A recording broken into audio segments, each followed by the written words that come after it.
up. You just have to pick the one you like. My favorite story in the news this week. ISIS has issued its own coinage. That's the worst thing ever. Why? Yes. Why? You really need me to Well, no, answer here's the thing why? is I think that this just kind of it speaks, if you really think about it, it speaks to how well thought out some of this stuff is. Coined in gold, silver, and copper, because Sharia law defines the dinar as a pure gold coin weighing approximately 4.4 grams and a dirham as a silver coin weighing 3.1 grams. But as most of you know, not only will they not circulate due to their extremely high value, both pure gold and silver are poor metals to produce durable coinage from. Now, that said, the gold coin will be 22 karat, and the silver content is unclear at this time. The copper coinage is likely to be the only viable coin in the issue. Huh. So, they're going to make 22 and pure silver coins, but I mean, they're not going to circulate. No, They're heck no. so you go ahead. You mint your stuff through Sharia law and see how that works for you. I just think it just Boy. shows how short sighted. I think they're getting too big for their britches, as my mom used to say. Now I love the CoinWeek.com story, as it says about the difference between Sharia law and these new issues. Quote, presumably, when you declare a caliph, you can make your own rules.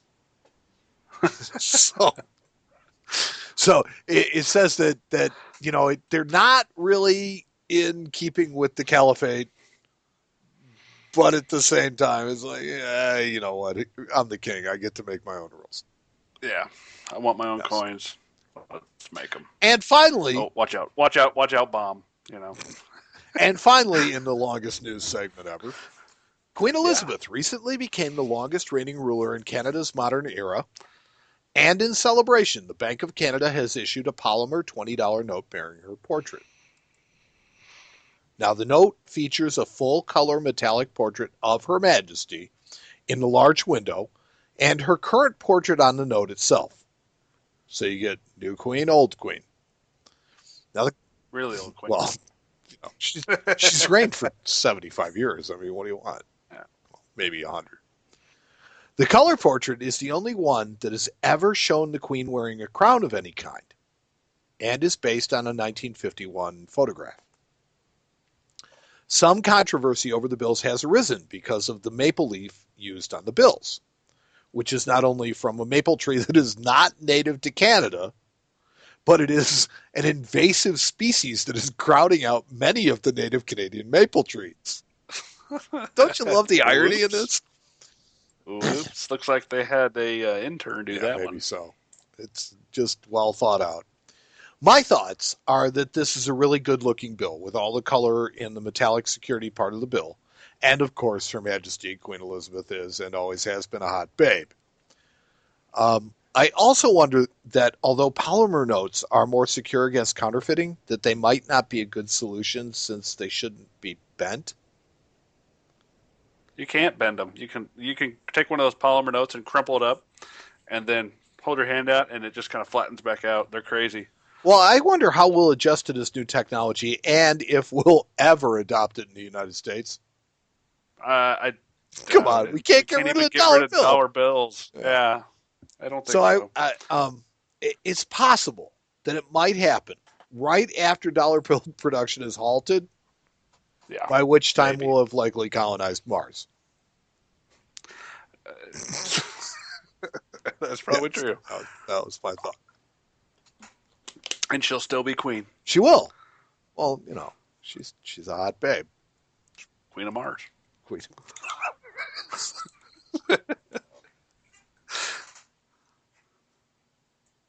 You can find these and other news stories from the coin world on our website at coinshowradio.com. Just click on News on the top bar for our RSS news feed.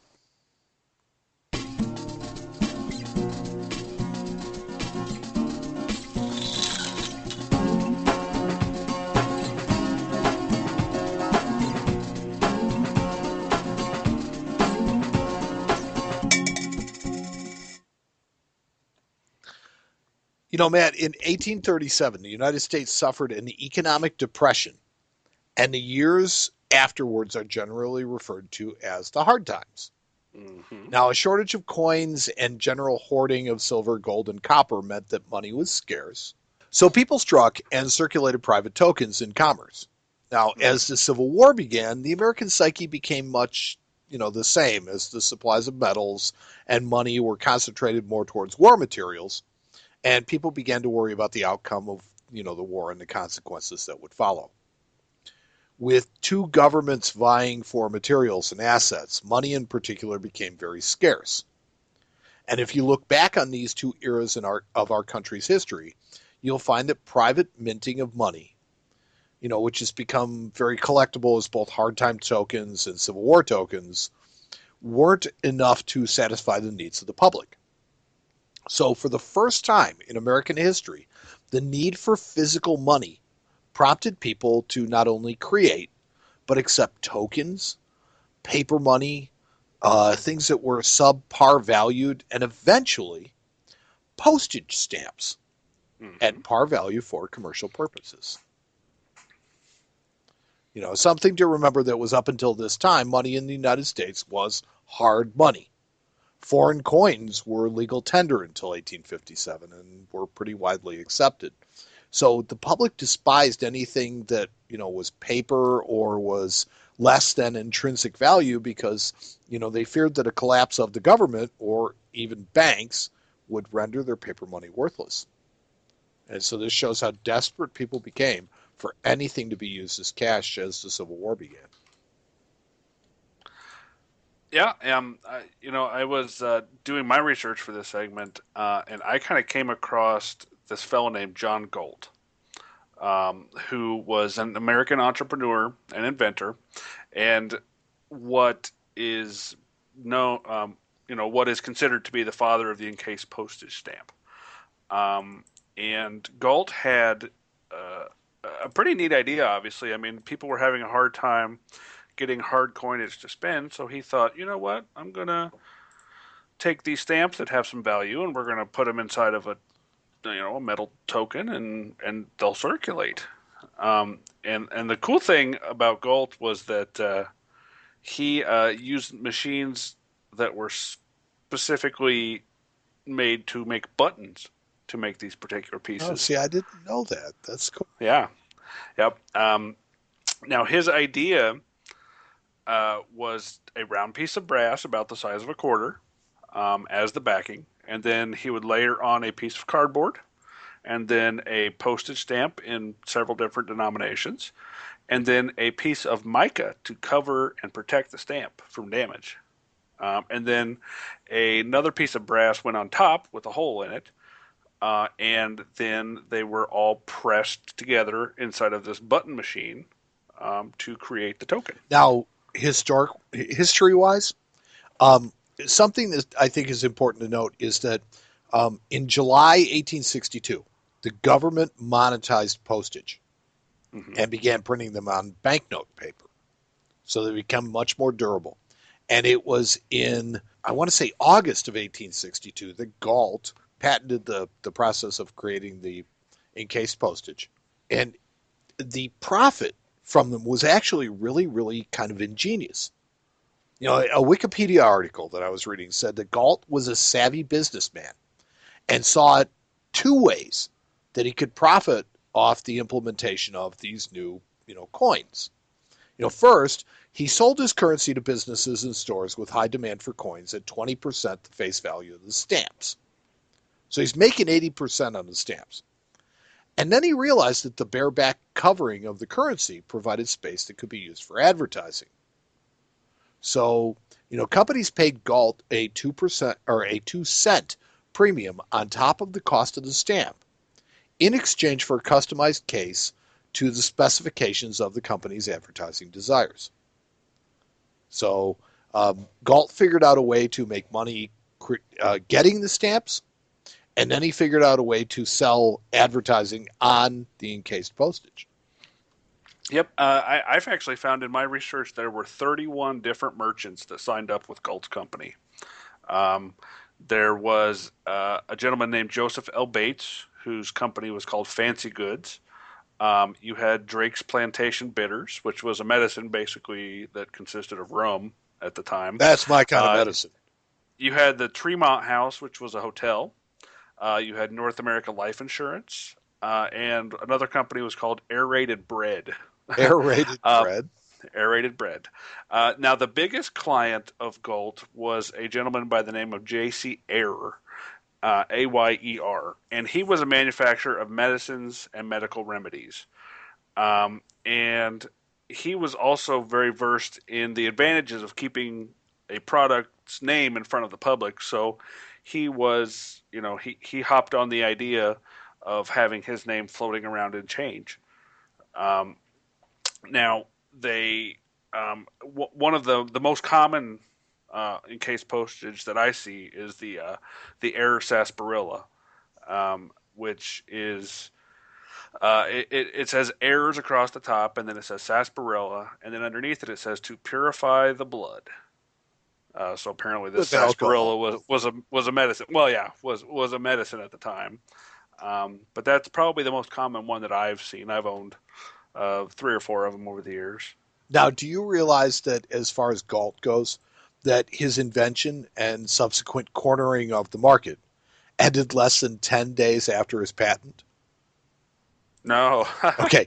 Stamps issued in 1861, basically, they included a 1, a 3, a 5, a 10, 12, 24, 30, and 90-cent postage.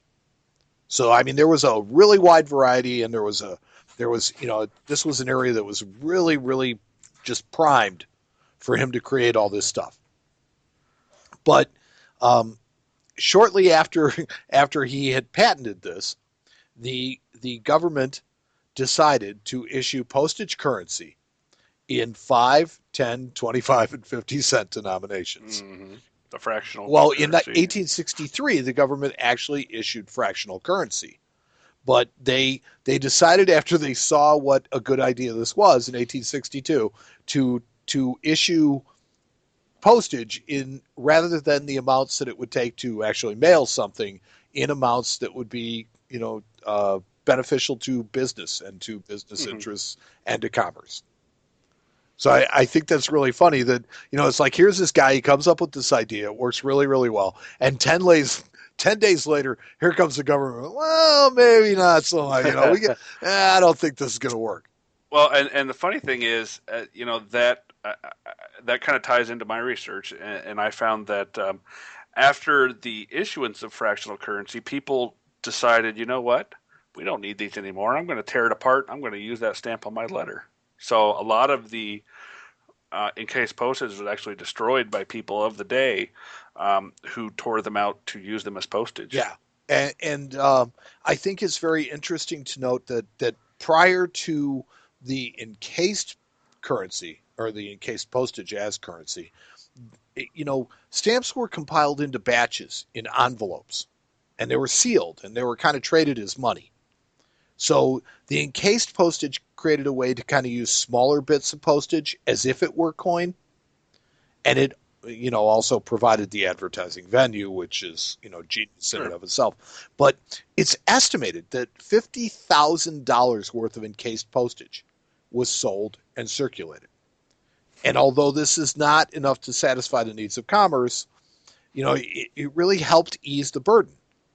And it's also estimated that less than one half of 1% is estimated to have survived until this day. Hmm. Yeah. Well, that doesn't surprise me. I mean, that's a lot of. I mean, $50,000 is a ton in 3 cent and 5 cent and 10 cent denomination. So, Well, especially in actually, 1860s. I mean, that was yeah, a week's salary. yeah. And I actually, if I can't find the actual research, but I believe that Galt is actually from Chicago, which is Well, interesting. isn't everybody that Does anything good? yeah. Yeah, right. No. Well, well, one last thing I wanted to talk about was just the actual collecting of these particular pieces. They're high. These postage stamps are considered scarce by both coin collectors and stamp collectors because this is kind of one of those cross genre type collectibles. Now, the heirs pieces you can actually pick up